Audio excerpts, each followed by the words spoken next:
কিয়ামতের দিন এই কোরআন আমাদের জন্য আল্লাহর দরবারে সুপারিশ করবেন।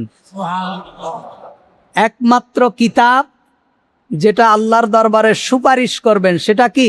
কোরআনুল কারীম। এজন্য কোরআন থেকে, কোরআনের আলোচনা যেখানেই হবে সেখানে একটু বসা।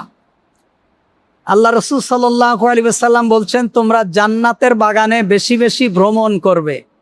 সাহাবীরা জিজ্ঞেস করছে, ইয়া রাসূলুল্লাহ, আমরা জান্নাতের বাগান কোথায় পাবো? যে আমরা জান্নাতের বাগানে যাব, জান্নাতের বাগান কোথায় পাবো? আল্লাহ রসুল বলছেন, যেখানেই আল্লাহ এবং তার রাসূলের কথা হয় সেটাই জান্নাতের বাগান। এজন্য যেখানে আল্লাহ এবং তার রাসূল সাল্লাল্লাহু আলাইহি ওয়াসাল্লামের কথাবার্তা হবে আমরা সেখানেই সময় দেওয়ার চেষ্টা করব ইনশাআল্লাহু তাআলা। আজকে আমরা কোরআনুল কারীমের ৩৭ নম্বর আয়াত থেকে আমরা তাফসীর শুনবো। আল্লাহ তাআলা যদি দেন ৪০-৪১ নম্বর আয়াত পর্যন্ত আমরা শুনবো ইনশাআল্লাহু তাআলা। আউযু বিল্লাহি মিনাশ শাইতানির রাজীম। বিসমিল্লাহির রহমানির রহিম।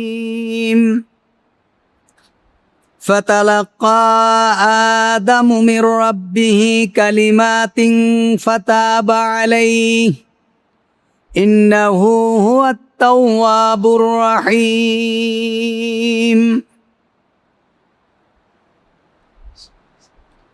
আদম আলাইহিস সালাতু ওয়াস সালাম যখন জান্নাতের মধ্যে আল্লাহ তাআলা যে গাছের নিকটে যেতে নিষেধ করেছিলেন সেই গাছের ফল ভক্ষণ করল, তখন আল্লাহ তাআলা সেই গাছের ফল ভক্ষণ করার কারণে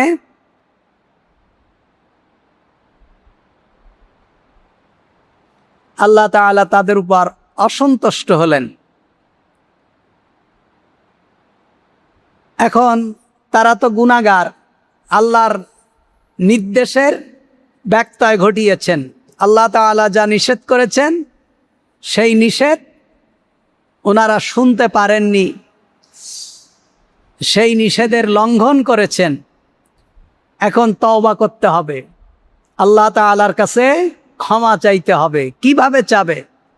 ওনারা তো জানেন না কিভাবে ক্ষমা চাবেন, ক্ষমা চাওয়ার ভাষা কি ওনারা জানেন না। তা আল্লাহ তাআলা আবার কিছু বাণী শিখিয়ে দিলেন যে কি ভাষায় তওবা করতে হবে। আমাদেরকেও আল্লাহ তাআলা তওবা করার কিছু ভাষা শিখিয়েছেন। আল্লাহর হাবিব সাল্লাল্লাহু আলাইহি ওয়াসাল্লাম আমাদেরকে তওবা করার কিছু শব্দ শিখিয়েছেন। আমরা সেই শব্দে তওবা করব। তার মানে হলো আল্লাহ যে ভাষা শিখিয়েছেন, মুহাম্মাদুর রাসূলুল্লাহ যা করে আমাদেরকে দেখিয়েছেন, এটাই আমাদের জন্য একমাত্র আমলযোগ্য। এর বাইরের কোনো কিছু আমাদের জন্য কি নয়? আমলযোগ্য নয়। আল্লাহ তাআলা যা বলেছেন আর মুহাম্মাদুর রাসূলুল্লাহ সাল্লাল্লাহু আলাইহি ওয়াসাল্লাম বাস্তব জীবনে আমাদেরকে যা করে দেখিয়েছেন, আল্লাহ যেটা বলেছেন মুহাম্মদ সাল্লাল্লাহু আলাইহি ওয়াসাল্লাম সেটাই করে দেখিয়েছেন। সাহাবীরা আল্লাহ রাসূল সাল্লাল্লাহু আলাইহি ওয়াসাল্লামের স্ত্রী আম্মা জান আয়েশা রাদিয়াল্লাহু তাআলা আনহার কাছে এসে বলছেন যে, আম্মা জান, রাসূলুল্লাহর চরিত্র কেমন ছিল? আম্মা জান আয়েশা রাদিয়াল্লাহু তাআলা আনহু এত কিছু বলেননি, শুধু একটা শব্দ বলেছেন, তোমরা কি কোরআন পড়োনি? তোমরা কি কোরআন পড়োনি? ব্যাস এক শব্দে জবাব দিলেন, তোমরা কি কোরআন পড়োনি? তার মানে হলো কোরআন যেভাবে আছে মুহাম্মাদুর রাসূলুল্লাহর চরিত্রও সেভাবে। সুবহানাল্লাহ।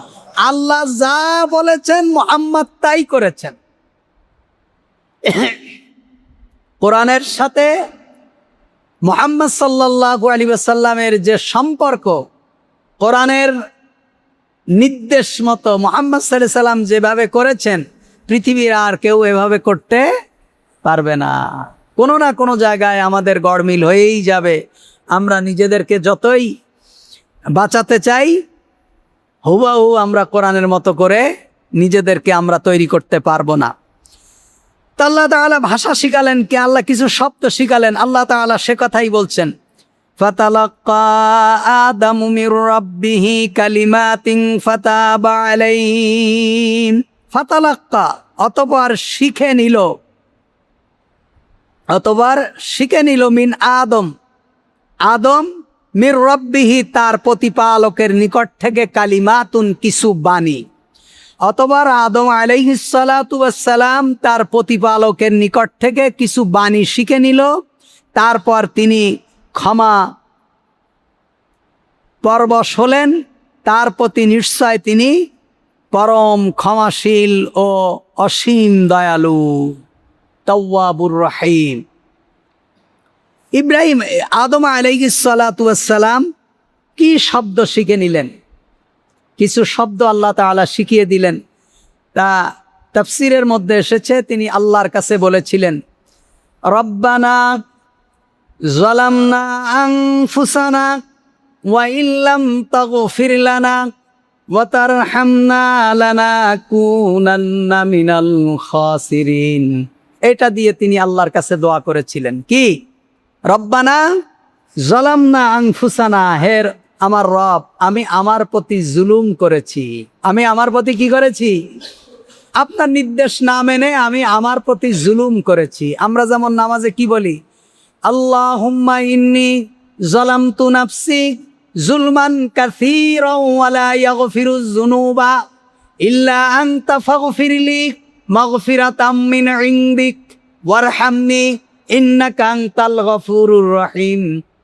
আল্লাহুম্মা ইন্নী যালামতু নাফসি, আল্লাহ আমি আমার উপরে জুলুম করেছি। অর্থাৎ আপনার নির্দেশ না মেনে আমি আমাকে জাহান্নামে নিয়ে যাচ্ছি। আমি আপনার নির্দেশ না মেনে আমি আপনার কাছে যে ওয়াদা করেছি সেই ওয়াদার লঙ্ঘন করেছি। সুতরাং আমি আমার প্রতি জুলুম করেছি। আমি গুনাহ করলে জাহান্নামে কে যাবে? আমি তো যাব।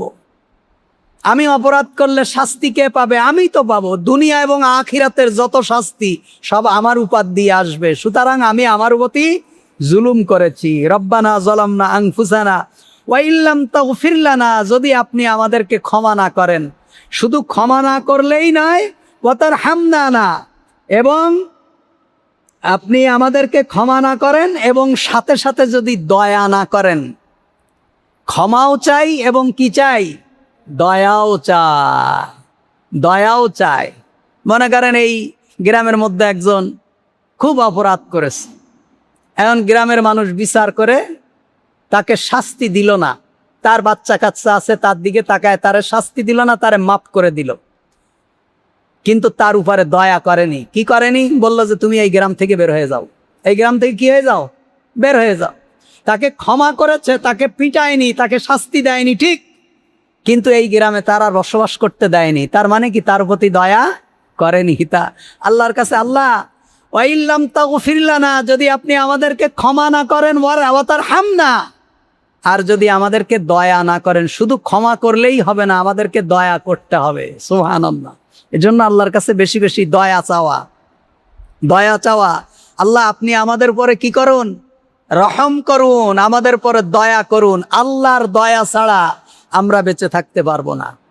আল্লাহ যদি দয়া না করেন, আমরা যে পরিমাণ অপরাধ করি, যদি আল্লাহ আমাদেরকে প্রতিটা মুহূর্তে দয়া না করতেন, তাহলে প্রতিটা মুহূর্তে আমাদের উপরে আল্লাহর গজব চলে আসতো। আল্লাহর কি আসতো? আসমানি গজব চলে আসতো আমাদের মাথার উপরে।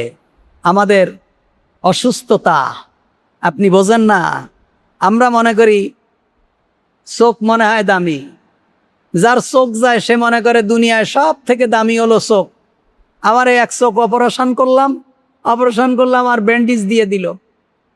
এমনি যদি চোখ একটা বন্ধ করে আরেকটা দিয়ে তাকান তাহলে দেখতে পাবেন, কিন্তু এক চোখ যদি ব্যান্ডেজ করে দেয় তাহলে আপনি আরেক চোখে 20%ও দেখতে পাবেন না। এটা একটা আযাবের মতো। একদিন আমার এই চোখ বন্ধ করে রাখছে, তা আমার মনে হচ্ছে যেন কয়েক বছরের সমান। আর চোখের যন্ত্রণা তো কি পরিমাণ যন্ত্রণা, মনে হলো যেন এইটাই শরীরের সব থেকে মূল্যবান জিনিস। কিন্তু চোখের থেকেও কঠিন মূল্যবান হলো একজন মানুষের দাঁতের ব্যথা যদি ওঠে, একদম মাথার চুল থেকে শুরু করে পায়ের নখ পর্যন্ত একদম সমস্ত শরীর মনে হবে জাহান্নামের আগুনের উপরে দাঁড় করায় দিয়েছে আপনাকে। এত পরিমাণ কষ্ট, দাঁতের ব্যথা কারো যদি হয়ে থাকে বলতে পারবেন। আমি একবার মালয়েশিয়া গেলাম বেড়ানোর জন্য 7 দিনের জন্য। এমন পরিমাণ দাঁতের ব্যথা উঠছে যে 18 দিন স্টে করা লেগেছে আমাকে সেখানে, তারপরেও হয়নি। পরে 18 দিন পরে বাংলাদেশে এসে তারপরে রুট ক্যানেল করে তারপরে দাঁতে ক্যাপ পরাইছে। দাঁতের ব্যথা এত চরম যন্ত্রণা। এবার চোখ গেছে, দাঁত গেছে, আপনি মনে করবেন এই দুটো মূল্যবান। যার একটা লেবার শেষ, দুনিয়ায় বেঁচে থাকার আর কোনো অবলম্বন তার নেই। একটা কিডনি নষ্ট হইলে আরেকটা কিডনি দিয়ে আপনি বেঁচে থাকতে পারবেন, কিন্তু লেবার এমন একটা জিনিস আল্লাহ তাআলা দিয়েছেন, যদি লেবার শেষ হয়ে যায় একেবারেই শেষ। যদি আপনার হার্ট শেষ হয়ে যায়, যদি আপনার কিডনি শেষ হয়ে যায়, যদি আপনার ফুসফুস শেষ হয়ে যায়, তার মানে আল্লাহ তাআলা আমার শরীরের মধ্যে যা দিয়েছেন সব কিছু দামি, পৃথিবীর সমস্ত অর্থ সম্পদের থেকেও দামি। সুবহানাল্লাহ। এজন্য আল্লাহর কাছে বেশি বেশি দয়া চাওয়া, যে আল্লাহ তুমি আমাদের প্রতি রহম করো, আমাদের প্রতি দয়া করো। তা আদম আলাইহিস সালাতু ওয়াস সালাম দোয়া করলেন, যদি আপনি আমাদের প্রতি, আমাদেরকে ক্ষমা না করেন আর আমাদের প্রতি যদি দয়া না করেন, তাহলে কি আমরা ক্ষতিগ্রস্ত হয়ে যাব, আমরা ক্ষতিগ্রস্তের মধ্যে অন্তর্ভুক্ত হয়ে যাব।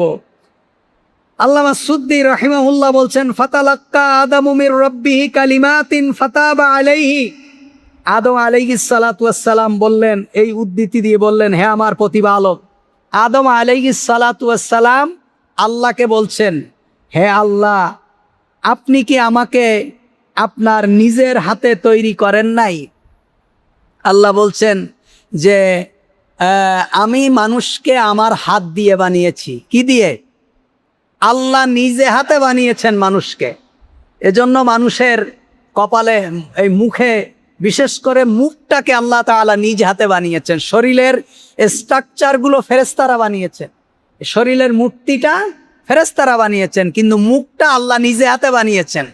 আল্লাহ বলছেন আমি আমার হাত দিয়ে বানিয়েছি। এজন্য আল্লাহ রসুল বলছেন, ওয়ালা তাদরিবাল ওয়াজহা, তোমরা কখনো কারো চেহারার মধ্যে চপটাঘাত করবে না। আমরা বলি না, এক চড়ে তোমার গালের দাঁত ফেলে দেবো, কিংবা কারো কিছু হলেই মুখের মধ্যে চড় মারি। আল্লাহ রসুল কারো মুখে মারতে নিষেধ করেছেন। ওয়ালা তাদরিবাল ওয়াজহা, তোমরা কারো চেহারার মধ্যে আঘাত করো না, চপটাঘাত করো না। কারণ এটাকে আল্লাহ তাআলা বানিয়েছেন। আল্লাহ তাআলা এই আসমান, জমিন, গাছপালা, নদী, নালা, পাহাড়, পর্বত, জঙ্গল, এই হাজার হাজার মখলুকাত আল্লাহ তাআলা কুন ফায়াকুন, আল্লাহ হও বলেছে আর হয়ে গেছে। আর মানুষদেরকে আল্লাহ হও বলেছে আর হয়নি, আল্লাহ নিজে হাতে বানিয়েছে। সুবহানাল্লাহ। আদম আলাইহিস সালাতু ওয়াস সালাম বলছেন, আল্লাহ আপনি কি নিজে হাতে আমাকে বানাননি? আল্লাহ তাআলা বলছেন হ্যাঁ। তারপর আদম আলাইহিস সালাতু ওয়াস সালাম প্রশ্ন করলেন, আমার প্রাণ আপনি কি নিজে ফুৎকার দেননি? অর্থাৎ আদম আলাইহিস সালাতু ওয়াস সালামের মূর্তিটা যখন বানানো হলো, মূর্তির মধ্যে আল্লাহ তাআলা প্রাণ ফুঁকে দিলেন। প্রাণ কি দিলেন? ফু দিয়ে দিলেন। আদম আলাইহিস সালাতু ওয়াস সালাম জীবিত হয়ে গেলেন। তা আদম আলাইহিস সালাতু ওয়াস সালাম বলছেন যে আমার মধ্যে কি আপনি প্রাণ ফুঁকে দেননি? আল্লাহ তাআলা পক্ষ থেকে উত্তর আসলো, হ্যাঁ আমি তো তাই করেছি। আদম আলাইহিস সালাতু ওয়াস সালাম আবার প্রশ্ন করলেন। যখন আদম আলাইহিস সালাতু ওয়াস সালামের ভিতরে প্রাণ ফুঁকে দিলেন, আদম আলাইহিস সালাতু ওয়াস সালাম দাঁড়ায়েই একটা হাসি দিলেন। কি দিলেন? হাসি দিলেন। হাসি, হাসি। আমরা হাসি দিলে কি বলি? আলহামদুলিল্লাহ। কি বলি? আদম আলাইহিস সালাতু ওয়াস সালাম হাসি দিয়ে আলহামদুলিল্লাহ বলেছিলেন। আল্লাহ তাআলা তার উত্তরে বলেছিলেন ইয়ারহামুকুমুল্লাহ। কি বলেছিলেন? ইয়ারহামুকুমুল্লাহ। এই জন্য কেউ হাসি দিলে কি বলতে হয়? যে হাসি দেবে সে বলবে আলহামদুলিল্লাহ, আর যে হাসি শুনবে, সে এই আলহামদুলিল্লাহ শুনবে, সে কি বলবে? ইয়ারহামুকুমুল্লাহ, মানে আল্লাহ আপনার উপর রহম করুক। এই কথা শোনার পরে আবার যে ব্যক্তি ইয়ারহামুকুমুল্লাহ বলেছে সে ব্যক্তি বলবে ইয়াগফিরুল্লাহ, আল্লাহ আপনাকে মাফ করে দিক। সুবহানাল্লাহ। রাসূল সাল্লাল্লাহু আলাইহি ওয়াসাল্লাম আমাদেরকে যা শিখিয়েছেন সবগুলো হলো দোয়া। সবগুলো কি? দোয়া। দোয়া। তো বললেন, আল্লাহ তাআলা বললেন ইয়ারহামুকুমুল্লাহ, মানে আল্লাহ তাআলার পক্ষ থেকে জবাব আসলো, আল্লাহ তাআলা তোমার উপর রহম করুক। কে বলছেন? আল্লাহ তাআলার পক্ষ থেকে জবাব আসলো। তা আদম আলাইহিস সালাতু ওয়াস সালাম বলেন যে আপনার সেই রহম কি আল্লাহর গজব অতিক্রম করে নাই? আল্লাহ তাআলার পক্ষ থেকে জবাব আসলো, হ্যাঁ, আমি যে ইহা করিব তা কি আপনি ইতিপূর্বে লিখিত রাখেন নাই? অর্থাৎ আমি যে জান্নাতের মধ্যে ফল খাবো, আমি জান্নাতের মধ্যে ফল খাবো, আমারে আপনি জান্নাত থেকে বের করে দুনিয়ায় পাঠাবেন, এটা কি আপনি আমার সৃষ্টি করার আগে আপনি লিখে রাখেননি? তা আপনি যা লিখছেন আমি তো তাই করছি। সুবহানাল্লাহ বলবেন না? তা আল্লাহ তো লিখে রেখেছেন। এজন্য অনেকে বলে আদম ভুল করেছে, আদম ভুল করে বেহেশত থেকে বের হয়ে গেছে। মিথ্যা কথা।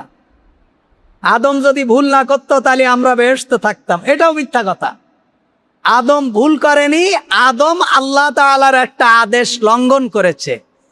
আর আমরা যে দুনিয়ায় আসব, এটা তো আল্লাহ তাআলা মানুষ সৃষ্টি করার আগেই কি বলেছে? ইন্নী জাইলুম ফিল আরদি খলিফা, আমি দুনিয়ার মধ্যে আমার প্রতিনিধি পাঠাবো। নাকি ইন্নী জাইলুম ফিল জান্নাতি খলিফা, বেহেশতে পাঠাবো? আল্লাহ কি সে কথা বলছেন নাকি? আল্লাহ কি বলছেন? দুনিয়ায় পাঠাবো। তা সুতরাং আদম যদি ফল না খাইতো তাহলে দুনিয়ায় আসতো কিভাবে? তার মানে হলো আল্লাহর ইচ্ছাটাই আদম পূরণ করেছে। আল্লাহ তাআলা যেটা লিখে রেখেছেন, তা আদম আলাইহিস সালাতু ওয়াস সালাম বললেন, আল্লাহ এটা কি আপনি লিখে রাখেননি আমার বহু আগে? আল্লাহ বলছে, হ্যাঁ আমি লিখে রেখেছি। হ্যাঁ, উত্তর আসলো হ্যাঁ। তখন আদম আলাইহিস সালাতু ওয়াস সালাম বললেন, আমি যদি তওবা করি তাহলে কি আপনি আমাকে আবার জান্নাত দেবেন? আমি যদি তওবা করি তাহলে কি আপনি আমাকে আবার জান্নাত দেবেন? আল্লাহ বললেন, হ্যাঁ, যদি তওবা করো তোমাকে আবার জান্নাত দেওয়া হবে। সুতরাং আদম আলাইহিস সালাতু ওয়াস সালাম দুনিয়ায় ছিলেন, তওবা করলেন, আল্লাহর ইবাদত করলেন, মরার পরে আবার কোথায় যাবেন? জান্নাতে। আমরাও যদি গুনাহ করি, আমরাও যদি তওবা করি, আমরা কোথায় যাব? জান্নাতে যাব। সুতরাং আমাদের শেষ ঠিকানা কোথায়? জান্নাতে। আল্লাহ